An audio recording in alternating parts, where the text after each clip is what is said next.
एक गांव था ढोलपुर। उस गांव में विक्रम और उसकी पत्नी शीला हंसी खुशी रहते थे। विक्रम कपड़ों का व्यापार करता था। एक दिन विक्रम को शहर जाना पड़ा कपड़े खरीदने। वहां से आते वक्त उसे बहुत रात हो गई। जल्दी घर पहुंचने के लिए विक्रम ने जंगल का रास्ता चुना। ये जंगल रात में और भी खतरनाक दिखता है। कहीं मैंने ये जंगल का रास्ता चुनकर कोई गलती तो नहीं कर दी। तभी विक्रम के सामने एक खतरनाक भेड़िया आकर खड़ा हो जाता है। ये क्या मुसीबत आ गई है? तभी भेड़िया विक्रम पर हमला बोल देता है। वो उसे काट खाता है। विक्रम तभी बेहोश होकर वहीं गिर जाता है। सुबह होते ही विक्रम को होश आ जाता है। वो उठकर सीधा घर पहुंचता है। आप तो कल रात को ही वापस आने वाले थे, फिर इतनी देर से सुबह सुबह कैसे? मेरे सिर में बहुत दर्द हो रहा है, मैं जरा नहा कर आता हूँ। विक्रम सीधा नहाने चला जाता है। तभी अचानक उसकी नजर दीवार पर टंगे शीशे पर पड़ती है। उसे अपनी गर्दन पर किसी के काटने के निशान दिखाई पड़ते हैं। ये क्या है? ये मेरी गर्दन पर निशान कहाँ से आए? अगर मेरे कोई चोट लगी थी तो मुझे कुछ याद क्यों नहीं? आखिर कल रात मेरे साथ क्या हुआ? मुझे कुछ याद क्यों नहीं आता? जंगल में विक्रम के साथ क्या हुआ उसे कुछ याद नहीं था। रात को जब वो अपनी पत्नी के साथ सो रहा होता है, अचानक उसकी आंख खुल जाती है और वो उठकर घर से बाहर चला जाता है। बाहर जाते ही उसकी आंखें लाल होने लगी, हाथों और पैरों के नाखून बड़े होने लगे और धीरे धीरे वो एक भेड़िए में बदल गया।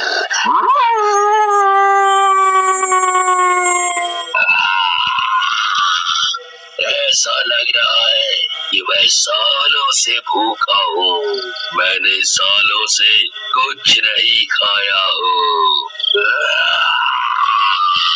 तभी भेड़िया एक घर में चुपचाप घुस जाता है और वहाँ सोए हुए सभी लोगों को मारकर नोच नोच कर खा जाता है।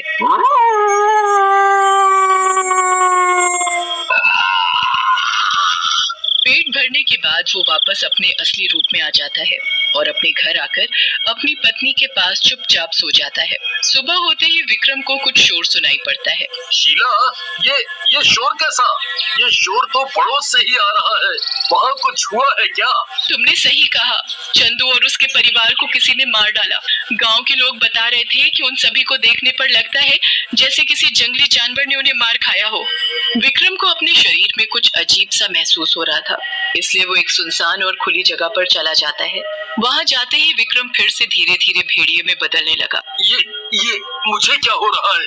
मेरे शरीर पर इतने बाल, आखिर मेरे साथ ये क्या हो रहा है? थोड़ी ही देर में विक्रम पूरा भेड़िया के रूप में आ जाता है। तभी विक्रम की नजर गड्ढे में पड़े पानी पर जाती है। वो अपने आप को इस रूप में देखकर बहुत डर जाता है। तभी उसे सब याद आ जाता है, कल रात के बारे में कि उसे किसी भेड़िए ने काटा था।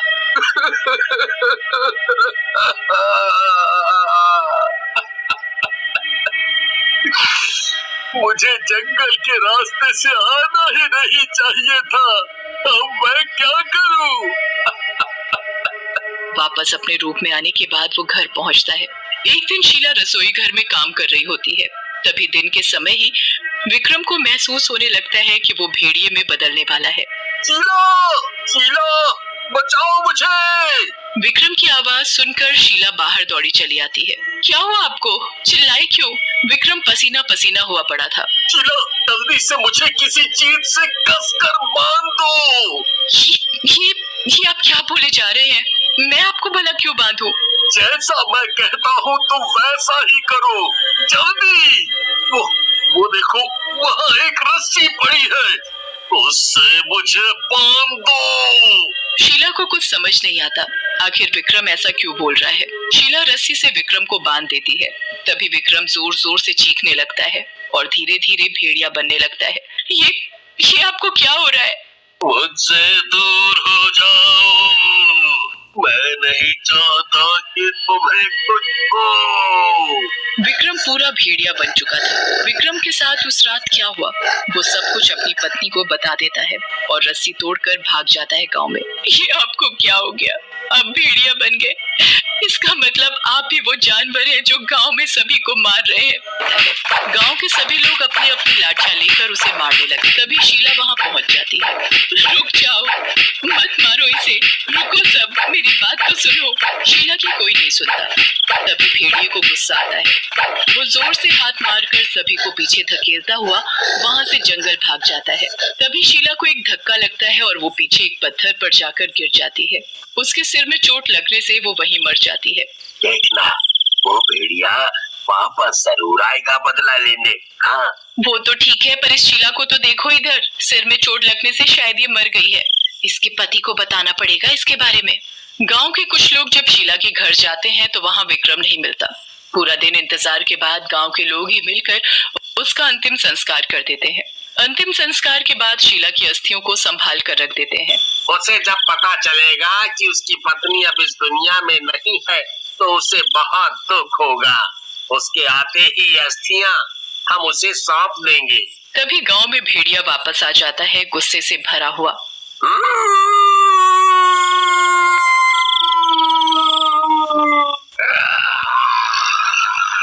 अब मैं किसी को भी नहीं छोड़ूंगा। जैसे ही भेड़िया गजोधर पर हमला करने वाला होता हेलो है, गाइस, तभी इसमें एक हमने चुड़ैल उसके सामने आ जाती है। अब बहुत हुआ, मैं तुम्हें किसी को नहीं मारने दूंगी। तू मुझे रोकेगी, एक चुड़ैल मुझे रोकेगी, तू मेरा कुछ नहीं बिगाड़ सकती। तभी भेड़िया और चुड़ैल आपस में भिड़ जाते हैं। ये चुड़ैल ही अब हमें बचाएगी। देखो सभी देखो, वो चुड़ैल उस भेड़िए से हम लोगों के लिए लड़ रही है। मत करो ये सब, बंद करो ये खून खराबा।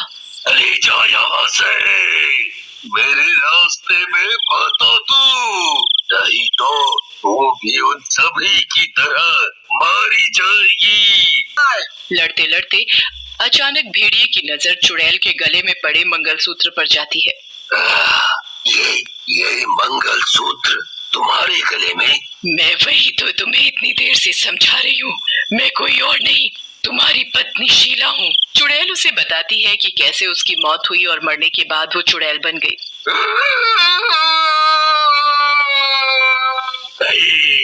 मैंने तुम्हें मार दिया, मैं कितना बुरा हूँ। मैंने अपनी पत्नी को अपने हाथों से मार दिया।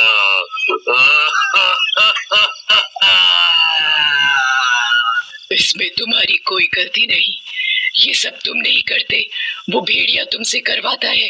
तभी भेड़िया अपने असली रूप में आ जाता है। भेड़िए को विक्रम के रूप में देख गांव वाले हैरान रह जाते हैं और पेड़ के पीछे से विक्रम के पास पहुंचते हैं। तभी वहां वो भेड़िया भी आ जाता है जिसने विक्रम को काटा था। ये वही भेड़िया है जिसने मुझ पर उस रात हमला किया था और मैं भेड़िया बन गया था। आज मैं इसे नहीं छोड़ूंगा। अब तुम एक साधारण आदमी हो, उसका सामना नहीं कर पाओगे। वो भेड़िया भी हम सबको खा जाएगा। हाँ। तभी वो भेड़िया उन सब पर हमला करने वाला होता है तो चुड़ैल एक नुकीली लकड़ी उठाकर भेड़िए के पेट में घोंप देती है। वो भेड़िया तभी मर जाता है। उसके बाद से विक्रम हमेशा हमेशा के लिए भेड़िया बनने से मुक्त हो जाता है। तुम्हारी पत्नी की अस्थियां हमारे पास सुरक्षित रखी हैं। उन्हें नदी में विसर्जित करके अपनी पत्नी को इस चुड़ैल रूप से मुक्त कर दो।